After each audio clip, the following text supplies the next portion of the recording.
Welcome to Don't Follow the Shepherd. This is a new show inspired by my eclectic career journey and those of others who have wandered but are not necessarily lost. Some people have taken unconventional and unexpected vocational detours. Some people were influenced by circumstances and others by their own psychological and spiritual evolution. And sometimes it's a combination of both. For others, discovering early on that should is the most dangerous word in our vocabulary. Those are the people who don't tend to succumb to peer pressure or parental pressure. Today, I'm really happy to introduce Kristina Korsholm, a Danish-born theater-trained actress, writer, and director and producer who grew up between Denmark and New Mexico and now lives in LA. She's soon to be a mom.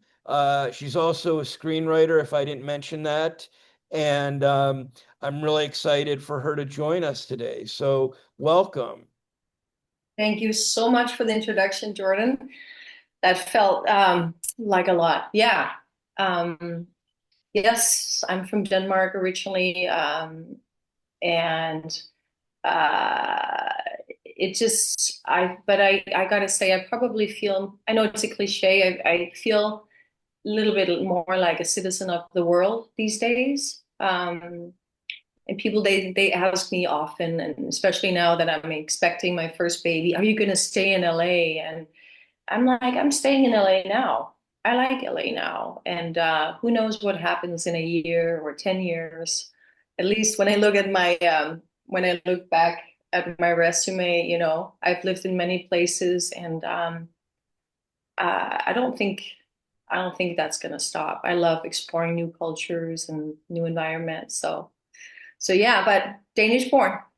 Well, another thing that's kind of exciting is that when you're an international artist and you have fan bases in different parts of the world, um, that's kind of exciting to me too. Like people know you in Scandinavian countries in the US, but you probably have some are more familiar with films that you maybe have done in other languages, etc. And I think that's kind of adds a lot of richness to one's career. Um, can you speak to that a little bit? Yeah, I mean, I feel fortunate and lucky that I speak more languages because it gives me the opportunity to work in more countries, and which just seems to be a good solution nowadays, where the film industry is, all over the place. So I have worked in Europe a lot, and here. And I also speak different European languages. So it is true. I have followers in Scandinavia, in Germany, Switzerland, and that I know of in England. And, it often is like this, that if you do a European show or a Danish show, uh, Denmark is a small country. I think we just hit 6 million people mark. Just take that in. 6 million people is Right. almost nothing. It's very few people. We often do collaborations with bigger countries like Germany, Sweden, France, not so often Spain, Belgium a lot, Holland, and the likes, in Austria, in Switzerland. So yeah, so that creates a mass, like a bigger base with a lot of different languages. So at one point in my life, I was living in Zurich in Switzerland, and it was funny to see yourself, dubbed in German, and I was on the cover of the German Swiss newspaper and stuff like that. So yeah, that's true. And yeah, so that has given more opportunity to work more in those kind of countries, which is always exciting. At least that's what I like to do. Well, one reason it strikes me as interesting is because I was thinking of a German influencer who's based in LA, relatively new to LA, and she posts everything in German, and she Oh, really feeds her audience in Germany, and I thought that was kind of cool. Like, I mean, I'm sure she's drawing from her new American base or always had one, but she feels so loyal to her German audiences that I thought that was kind of special, touching in a Yeah. Well, it's also, here's the thing. So there's a huge difference between the Nordic Scandinavian countries and south of Germany, from Germany and down. Well, the Netherlands and Belgium, I should mention, they do the same as we do. So we don't dub our TV uh, in the Nordic countries and Holland and Belgium. But in Germany, Spain, France, and a lot of those countries further south, they all dub into their own language. So you won't have when you travel in those countries, you won't have so much versatility in language. Hmm. It's better to know German, especially if you want to work there for sure. And forget about Spain, you have to know Spanish and France too. And those are three big countries in Europe. So I'm sure she's keeping her audience by keeping her German.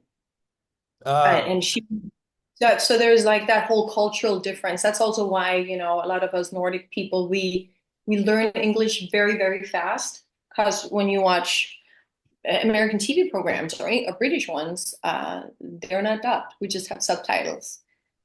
So I think that's probably also why she's doing that. I, for my sake, I moved to New Mexico with my father and his wife when I had just turned 13, I think.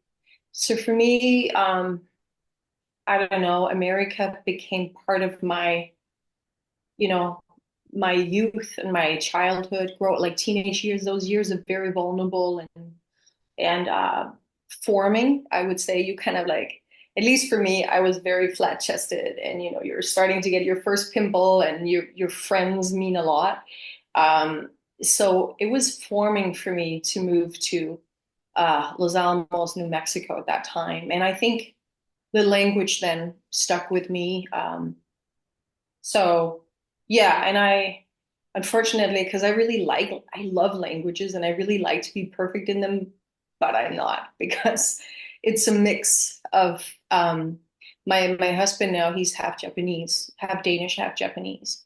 And my father's wife, or now ex-wife, was German. So, there was a lot of German words also in our vocabulary that at that time. So it's like a patchwork family when it comes to languages. yeah, it's interesting. I think of my own experiences in South Asia or living in Latin America.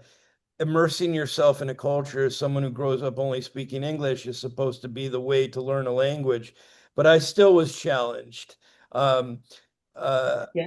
I'm not much of a what I guess is a word. Well, I think of myself as a linguist in the sense that I've maybe become decent at English, but that's about it. Spanish I've struggled with.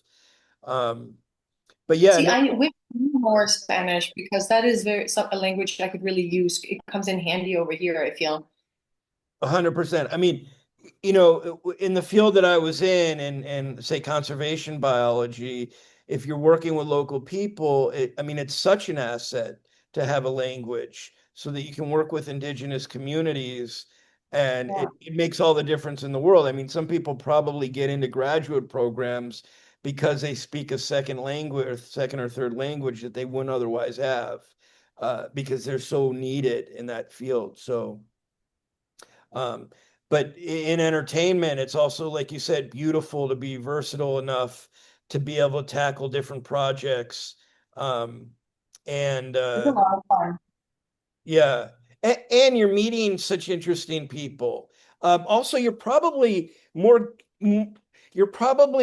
not just versatile as an actress, but you probably are more equipped to take on projects of more complex roles because you're so cultured compared to some people who have literally grown up, say, in the state of California, and that's all they know. So, um, I would like to say yes and thank you for saying I'm cultured. And yeah, I to be honest, yes, I agree. But when it comes to especially film and TV, I'm not talking so much about theater and definitely not about writing, but let's say performance on TV or on the screen. I feel it really boils down to that day and that team, that ensemble you're with. You know what I mean? You can prepare a lot, and if it's not the right environment, then that can throw you off. But yeah, for sure. Like let's say you have a very complicated character, with different backgrounds. It's very nice to have knowledge of that culture. And then so like now I usually don't get cast as so much as Asians or anything like that. But my husband, he looks very Asian, and so he knows a lot of, and we read with each other when we do our self tapes. So I'm reading for him, and I'll be like, okay, so what does that mean? And he'll just tell me the backstory because he lived in Japan for 8 years, and has a son there, and knows the culture. And I was like, oh, okay, so that makes sense. It makes it a lot easier for me to understand. So of course, and let's say I do a Scandinavian role, I will know about the culture, about the world wars, about what my grandparents went through, all that stuff that an American had.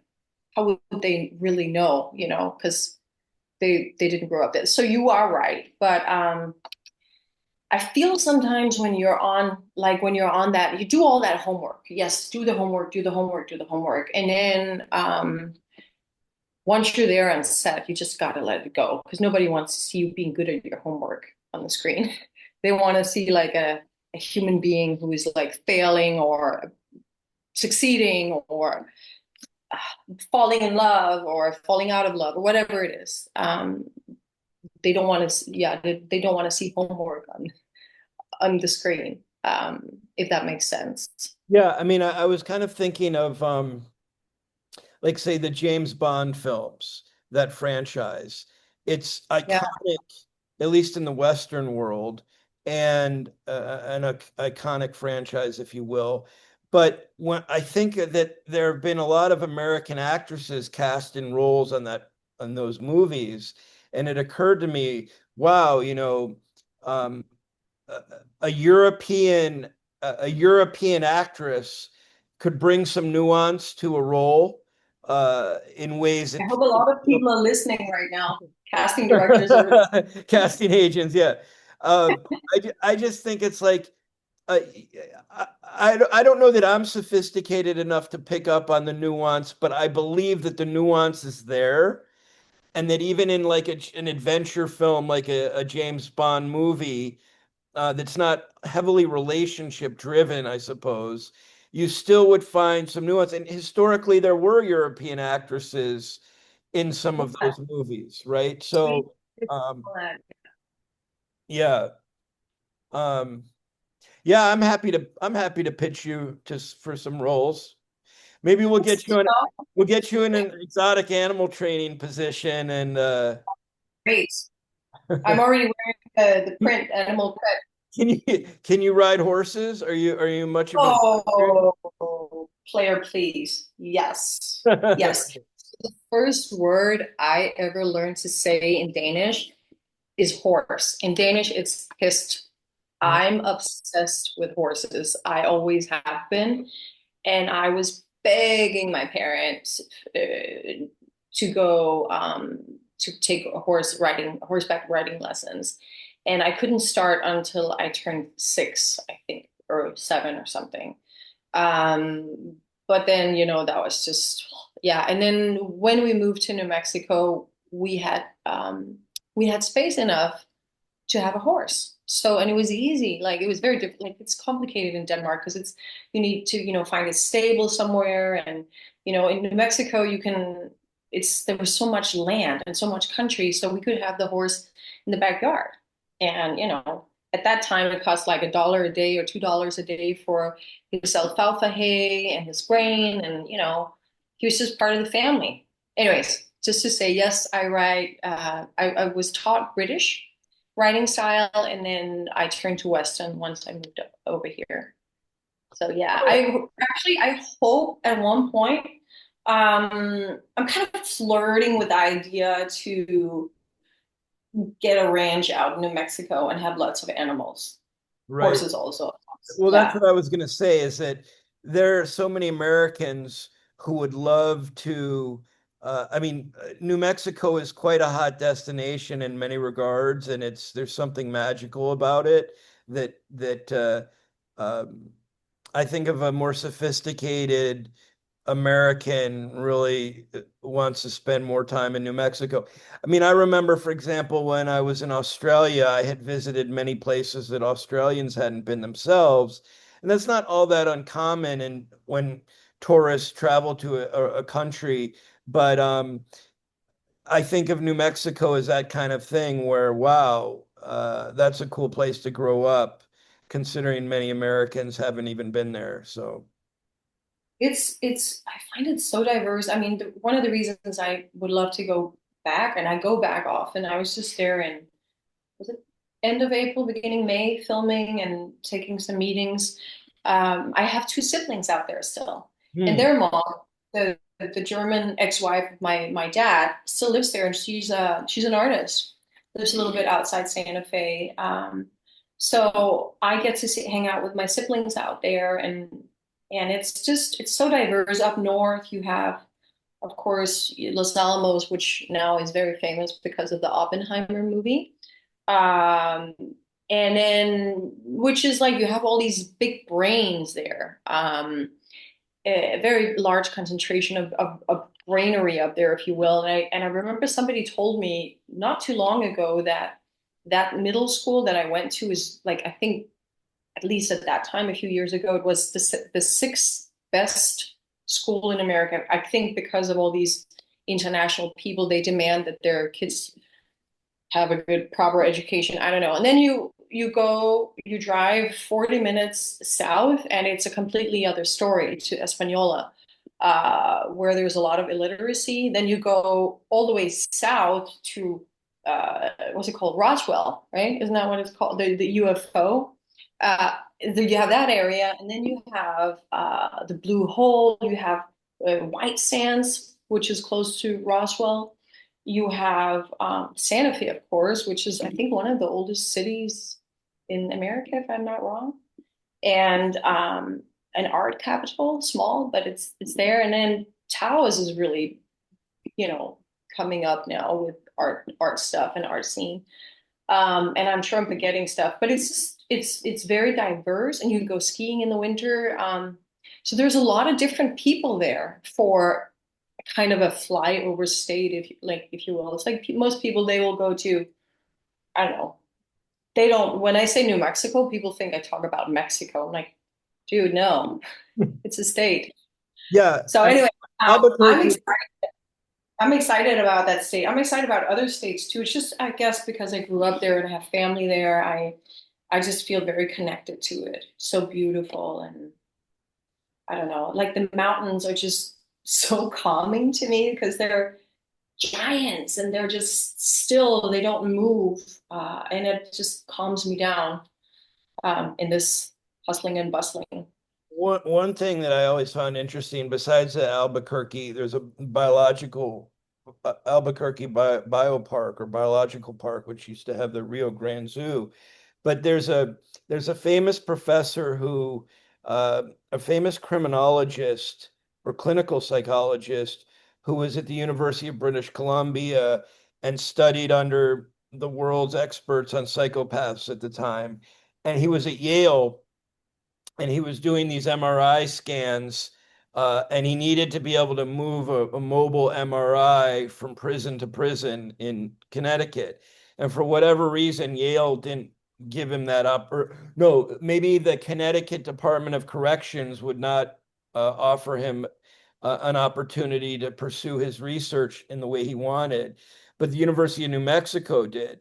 So there have been tons of studies on inmate populations. I know this isn't maybe the most the sexiest tourist topic, but It's kind of intellectually, interesting. it's fascinating me. The University of New Mexico is one of the greatest places to go study um, high level security inmate population. So and psychopathy and sociopathy. So it's always been interesting to me.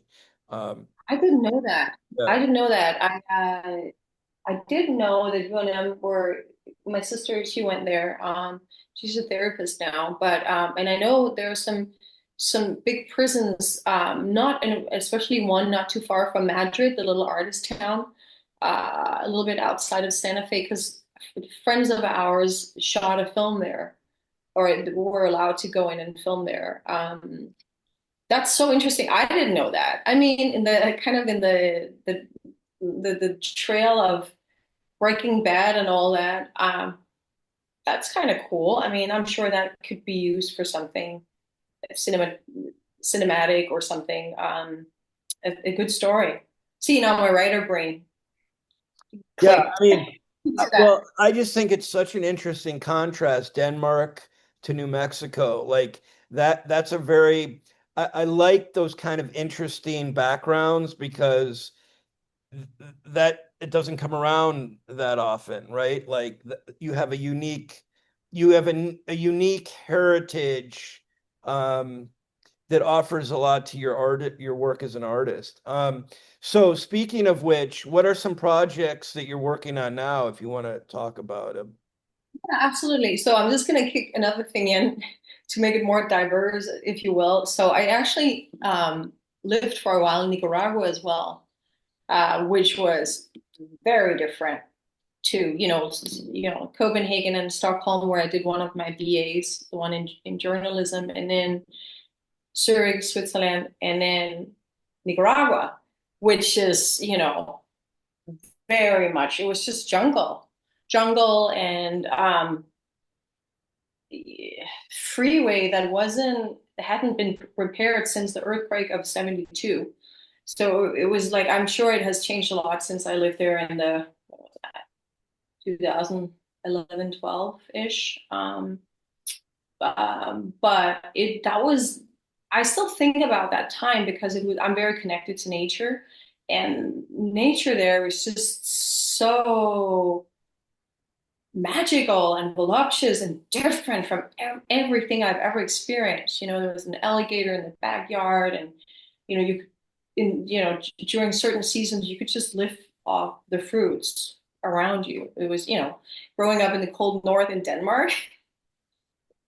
In the winter we have nothing, which in the winter is like almost, it feels like 9 months Right. where we can't grow anything. It's not true, but anyway, so yeah, so I got that too. And I always thought it would be fun to go down there and shoot a low budget film because, the locations are just begging to be used. But yeah, speaking of projects, what I'm working on now is I have a movie in post production now that's called Undead that I shot with my husband here in this house actually last year, winter, spring last year, so 2024.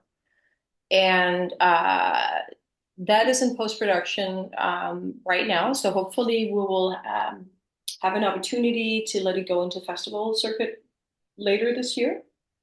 I've kind of like um, taken a step back because when you're very much into like we were both I play the female lead and I also co-direct and co-produce, so it's nice to take a step back when it's time to do the edits, and then at least for me, then I can come back in again later when I'm needed. um, so yeah, and that project is interesting because well, it's a feature film, first of all, and that will be my first feature film to co-direct. I've directed short films before, and I'm planning to direct more. I have one that I'm gonna do next year, but we can talk about that a little bit later. Um, but this one, when we read the script, which was given to David, my husband and I, by a young upcoming Iranian filmmaker. We really took to the material. We really liked it, and we were like, how can we create this film without having a huge, huge bandwagon of crew? So we want to be able to move faster, and also this script is kind of written in a way, it's almost like a kind of a documentary feel to it, if you will. So, and we both grew up with the Danish document 95 wave, which was manifest. A bunch of Danish directors wrote like 10 commandments, where the focus is very much on story and character. We don't want all the fluff, no form, no special effects, and natural lighting. Really, really focus on getting a good story out there. And I think the directors are not allowed to credit themselves either. There's like a whole thing there. So we thought, well, how about we try to follow that? We'll just do it 2024, 2025 that it is now. And that was so interesting to kind of set our own dogma like that. And the Iranian filmmaker, he was Amir, he was in on it. So that was really interesting.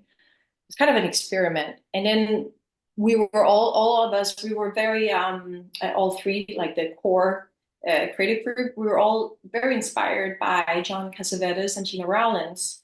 In the 70s, they had this kind of like this boom with where they created these amazing films, at least in my view.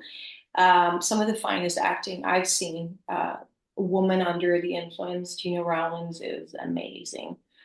And what they did is they wrote scripts, and then they called in their talented filmmaker friends, and then they shot movies in and around their house. So we're like, let's do the same.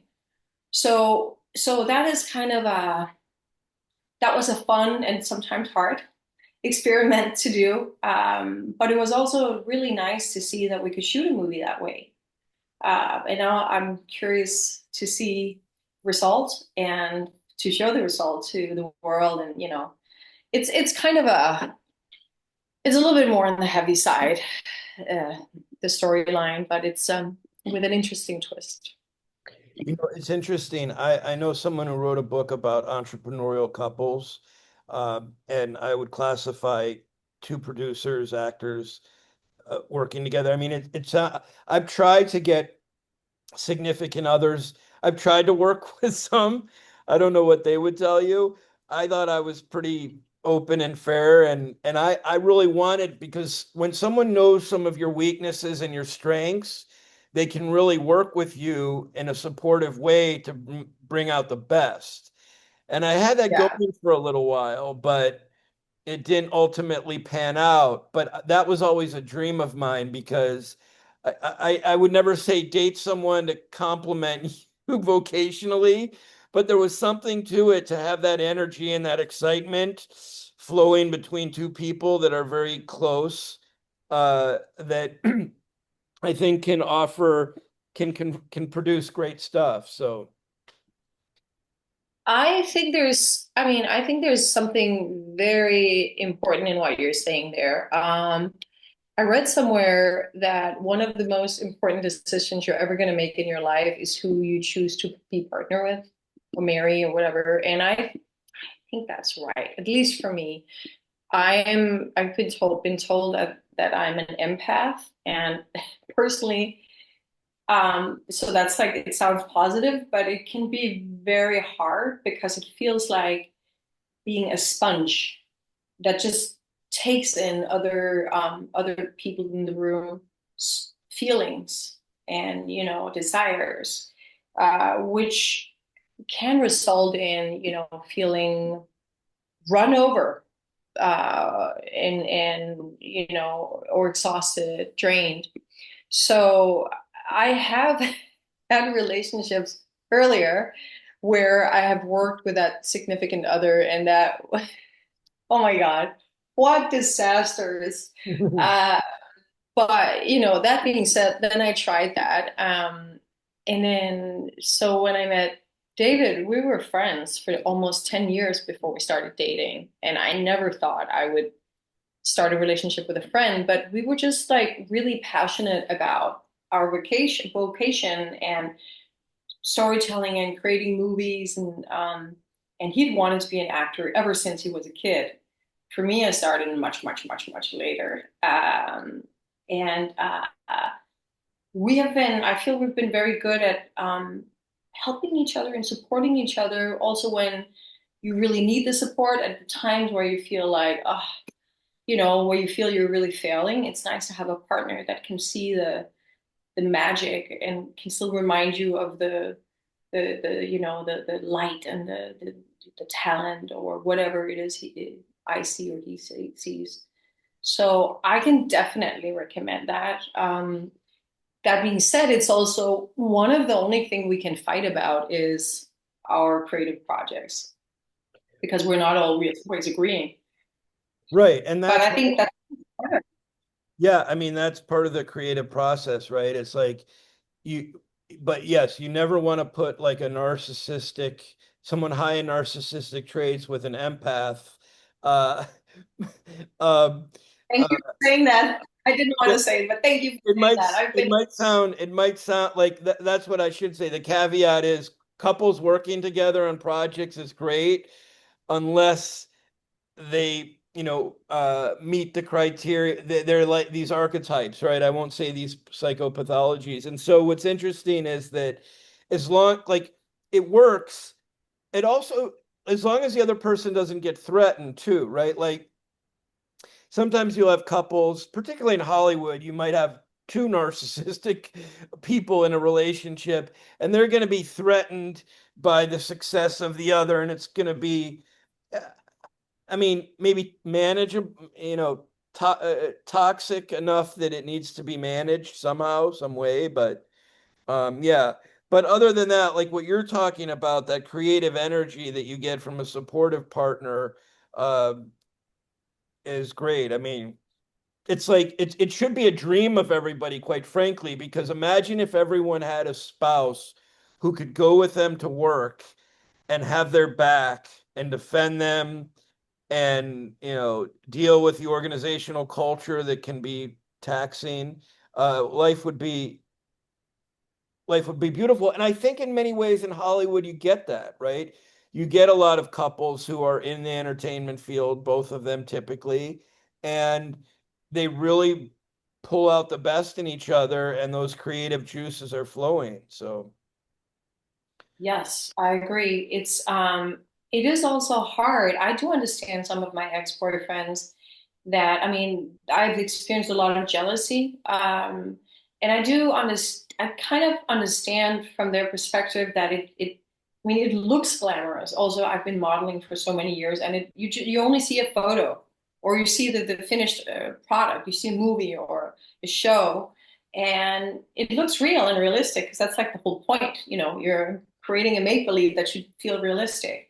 And they don't know what's really going on behind the scenes. It's not sexy and it's just, it's oftentimes never glamorous. There's a lot of money at stake and, you're working late hours, you're getting up super early. You're not necessarily attracted to your co-star or to the other model in the photo, but I do understand that, it can look in a certain way. But, so yeah, hence what you're saying, it's probably not a bad idea to, if you're in the industry to, find somebody who understands that creative, realm. And also, you know, you come home from work, or you come home from a long day, and then, oh, I have an audition, and it's like 11 p.m. or it's midnight. Can you help me? I have to give it in tomorrow by 10 or something. So then we spend an hour or however long we need on that. And it's like, I don't think I have a lot of other partners that, would help me with that. I'd be okay with that. And so, and also it's, like it's hard to plan stuff because, oh, I have an option on a show in freaking Bulgaria in October. So I don't have that because I'm going to give birth in September. But I'm just saying, so we can't really plan because our families are around the world and they're like, oh, are you coming for this? Or are you coming for that? And, of course, certain things we can plan, Christmas and, birthdays, but we always kind of have to have a little bit of a door open um, for jobs, especially really well paying jobs Well, or, jobs that are I really like, guess. Oh, sorry. Go ahead.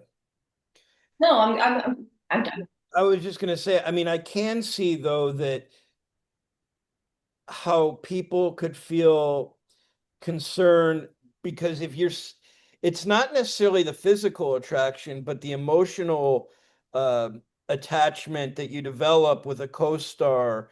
If you're working, I'm not saying it happened to you, but if you're working long hours with someone in an exotic location, you're working closely together.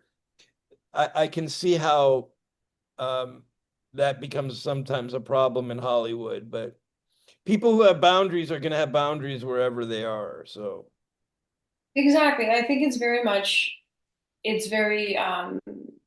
that very much belongs to the couple or to that specific person, what your boundaries are. And I want to say in other areas that are not Hollywood based, people also fall in love. So it's, true, true. it's just, I think it's because, Hollywood and, movies and TV, it's just something we read about more, it feels more glamorous, you Well, know. also it's actually common. It's so common that in some industries, in hierarchical organizations, let's say in the corporate world or nonprofit government, it happens so often that they have protocols, like nepotism protocols um, or regulation rules that, make sure that you can't work directly for your partner Oh, or yeah. your spouse, I right? have something to say Go about ahead. that. Yeah. Go ahead. Yeah. I feel you were making a point. So I want to hear your Oh point before I no, say, that yeah, you've got to be careful because people do fall in love in the workplace and um you know, the company's interest is, well, we don't want that certainly to get in the way with any human resource issue, um, affect other people, etc. But Hollywood, I suppose, is a bit different, right? Like your equals, well, you may not get paid. Unfortunately, there may still be a bit of a gender pay gap. But as yeah. far as being leading, like two leading people in leading roles, I could see how, they fall in love. I mean, it happens sometimes. Oh, yeah. No, absolutely. So what I was gonna go back to the more academic era. So I experienced personally, it was really, really hard when my father and we wanted to work together on certain creative projects, movies or write articles together and he's a scientist, he's a physicist.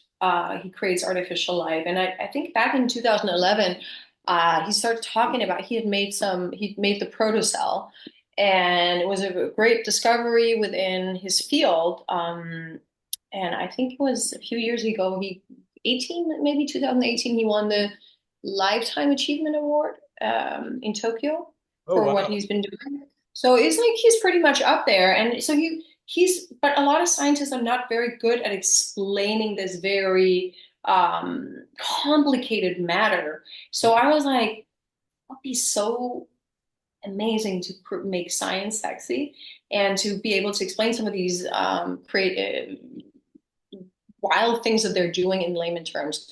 So I felt, for years, I kept bumping my head to the wall because I have, my background, my academic background is more in the arts. I have one BA in film and I have one BA in journalism, and that's like it's very siloed. I felt, I wasn't really allowed to go over to to go over and work together, do a collab because of my background, but more so because we're related. Hmm. We're a family. And so press and, most people loved it. They're like, oh, great. We have two different generations working together, and this will be interesting to have these different perspectives. But within academia, no, they were not having it. So I had a talk with my dad here, and he was also in Santa Fe recently at the Santa Fe Institute when I was there, and we were talking about just like, hanging out, having a sandwich, talking about working together. And I was like, you know what?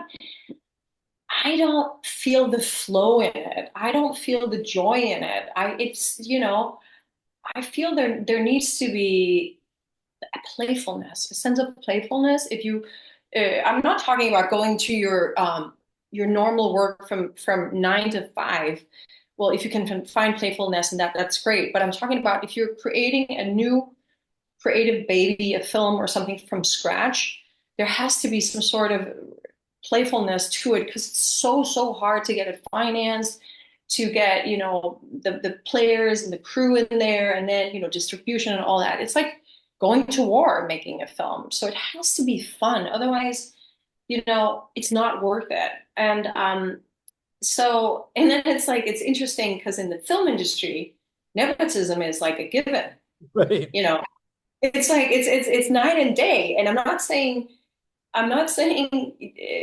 this is bad and this is good. I'm just saying that this is telling my experience. It's not been very pleasant for me to try to work with my family. Well, I mean, there's so many. This is a whole nother podcast. Like the I act, know. as Henry Kissinger said, the politics of academia are so vicious because the stakes are so low. Now, I don't think the stakes are necessarily low, but you've got these huge egos, um, who, people aren't necessarily compensated like they are in entertainment, right? Or any field. And so you've got these people who are experts in their craft, their discipline, and they're all, it's very hierarchical in terms of tenure and promotion and all these layers of faculty. And so people can be so petty, and it's a shame. It doesn't surprise me at all that they didn't honor, um, the creative energy that you brought and were trying to kind of develop within the confines of your relationship with your father, because it's so ridiculous. It's that's an example of nepotism that isn't harming anyone because you're bringing the skill set, the creativity. It's one thing if someone else brought something to the table and you were competing with them and you're the relation, but like you're bringing the talent. You're so it's but it doesn't surprise me that they responded that way. I haven't thought about it in a while. I just when you brought it up, I was like, yeah, that's kind of interesting. To have experienced that. Anyways, who knows? I mean, I really enjoyed. We did a show together that's on YouTube, I think still. It's called Conversations About the Future, where I travel around and meet some of the great thinkers around the world and talk to them about uh, emerging technologies, the new technologies, what they do to us as a society and to us as human beings. And it's really nice to that was really lovely to be able to just, it's kind of like an open mic and just having these people talk and talk about a little bit like we're doing now, kind of like free range, not, okay, we only have 6 minutes and I have to get the answers from these 6 questions. That was lovely. I might do something like that again. Who knows down the road, but right now I'm more I have some stories I want to write, that I'm one is called the working title is Flower Child, because I grew up in different communes in Denmark with my mom. We haven't talked so much about my mom, and that was a very special time. Like I was a kid, I was very small, but I realized much later what a big impact that has had on me as an adult, talking about empathy. Because my mother and father were super young, 19 and 21, when I came into the world. I was not planned. They were best friends, never got married, and split up when I was 4. And my mom liked the idea of living in communes. Mhm. She came from a very conservative background and was rebelling with that. And so when I was like 5 or something, I guess 4 or 5, we moved into one commune, and then I think we lived in 3 different ones, and maybe 4, I don't know. But the experience of sharing a big room with 2 other children, or sometimes 3, and sharing your clothes, sharing your toys, and being part of the also being part of the adult group when things, political issues were discussed at the dinner table. Kids, we were present, and it was very didn't think about it that time, but now I think I look at what's around me, and what my friends did and how they grew up. You kind of you just because you live together with so many people and you share your things, and you just become, I guess, just you get a bigger understanding or more large approach to what's okay with other people. Does that make sense? Yeah, I mean, Um, it's yeah, easier to kind of like meld into a new environment for me because I lived in so many different ones and had to like fit in fast, so to speak. yeah, I mean, it makes me think that that kind of communal living is healthier than what we see in many family systems because sibling rivalry is such a profoundly it can be profoundly harmful. And they say that the best number of children to have is 4, I think, was a study once done. So Oh my gosh. the notion that, well, Oh,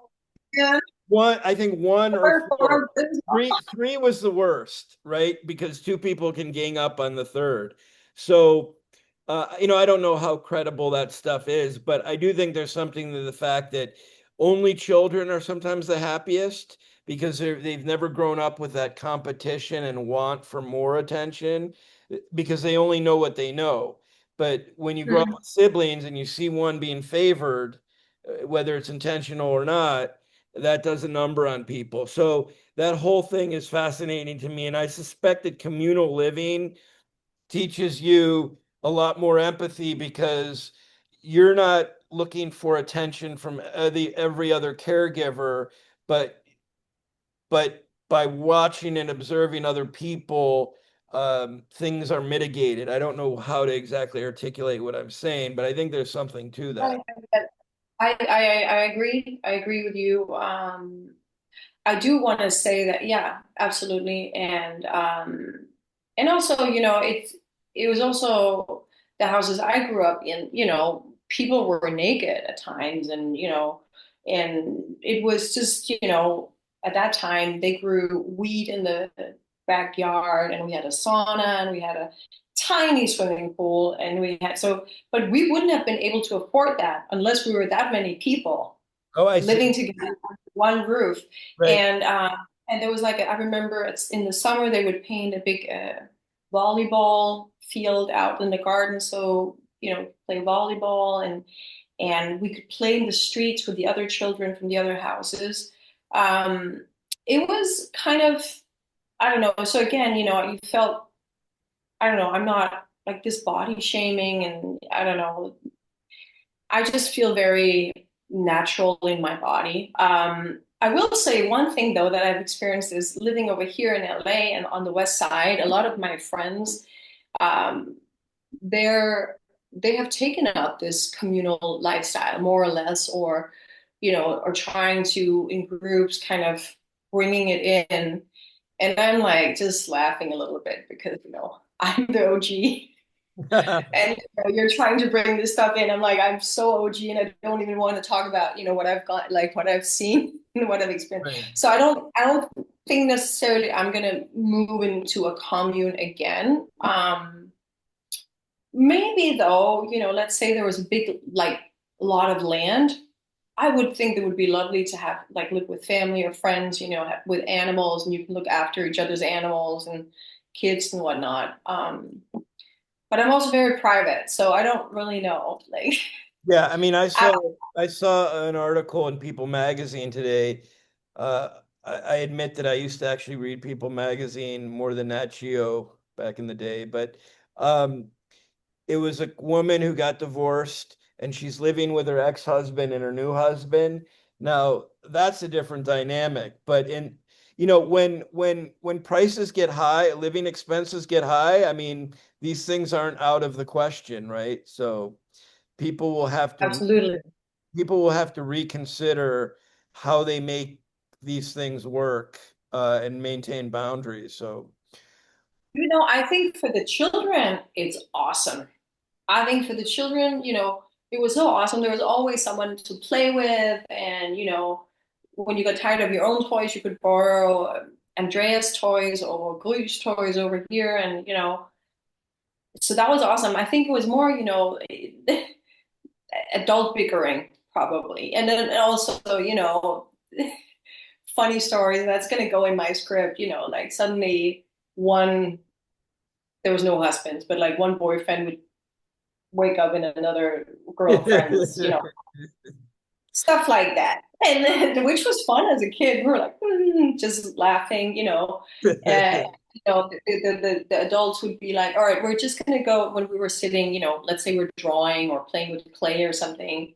Um, like, let's say one of the couples would say, hey, we're just going to go and have sex. So can you please answer the phone? There was like one house phone. Okay.